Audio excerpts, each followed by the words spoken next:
Greetings, this is Charlie Wharton, and welcome to our Creating Contentment podcast. Our goal with this effort is to try to get a head start on making the most of our opportunities. We hope to help you get your week started off on the right foot, and we hope we'll lay some groundwork for developing the contentment that can lead to an abundant life. Traditionally, when we think about contentment, we think about the connections that we have with the people around us. Many of us are empowered by the people who are closest to us. We may have developed good relationships with them, and they bring joy into our lives. Or at least that's what makes a good assumption. While there are some who have developed an implicit trust of the people around them, there are many of us who struggle with trusting others. Some have a very small circle of people that they trust, and they're wary of anyone outside that group. Others even have trust issues with those they are closest to. I believe this is especially true in people who work in fields where deception is common, like law enforcement or maybe even big business. Others have been hurt by people who they felt were trustworthy, so they're reluctant to trust anyone ever again. Additionally, with the expansion of superficial relationships generated by the virtual world, we really don't know much about the people or the persona they display, so skepticism is our typical initial response. So as we can see, trust isn't necessarily our strong suit. So if trust can help us find contentment, how can we become more trusting? Well, let's take a look. As we begin this discussion of trust, I want to start with a word of caution. Trusting others comes with risks.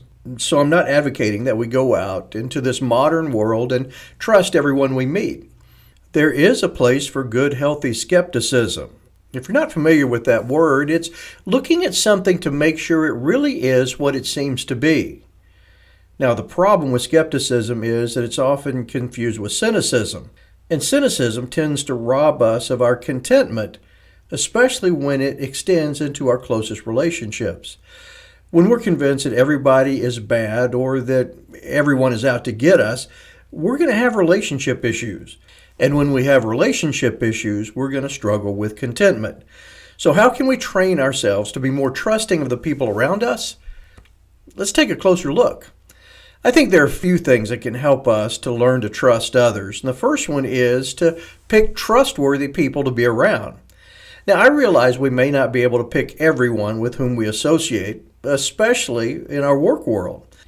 But when it comes to those who are closest to us, we should develop a network of people who are trustworthy. These are people who have our best interest at heart. These are people who can be relied on to be there with us and to be there for us. Honestly, not everyone in the world is trustworthy. But when it comes to the people we choose for our closest companions, let's choose a core group we believe have good core values. A parallel observation about this point is that we could and should choose Christian friends. That's one of the benefits of being involved in a church community. These people should have higher standards. One other observation about this point is that if someone chooses us as a confidant, we need to be willing to be trustworthy for them. When we let people down, we don't just let them down. We can create a shadow that negatively impacts future potential relationships. Secondly, we need to be trustworthy ourselves. We can't expect people to be true to us if we are deceptive to them. People tend to react to us the way that is similar to the way that we treat them. If we're trustworthy, there's a better chance that they will be to us. When we keep our word and when we're good friends to others, there's a better chance that they will return the favor back to us. The Apostle Paul used an interesting phrase when he challenged Christian behavior in Philippians chapter 2, verse 15. He said, "So that you will prove yourselves to be blameless and innocent, children of God, above reproach, in the midst of a crooked and perverse generation, among whom you appear as lights in the world." When we aim to live our lives above reproach, we're apt to be trustworthy, and that will improve our chances of expecting the same from those around us. I think a third thought is we need to be generous with forgiveness. While contentment can be enhanced with trustworthiness, it's impossible to believe that everyone is going to get it right every time. People are people and they're going to make mistakes. And if we're willing to trust them, we're bound to be impacted. So what do we do when people let us down? It's easy to lose faith in them, and sometimes due to the severity of the offense or a pattern of behavior, this might be a wise choice. But for the majority of times, forgiveness helps us to maintain our trust and our friendships and our contentment. We are reminded by the words of the Bible that none of us get it right all the time. That's why forgiveness is so important.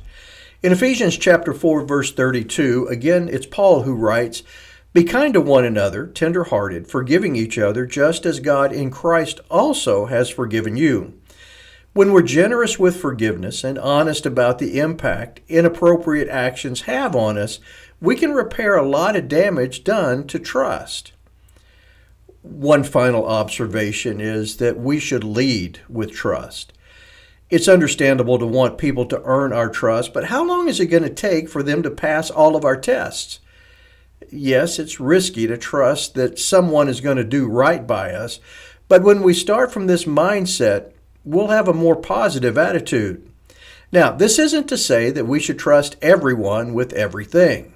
Some of our secrets should be reserved for those we know that we can trust. Some important information just needs to be protected from the general public. But for the rest of the stuff, expect that people are going to treat us fairly. Will we be disappointed from time to time? Sure. But if we practice the other suggestions, especially by hanging around quality people, the breakdown of the trust network might not be as common as we fear.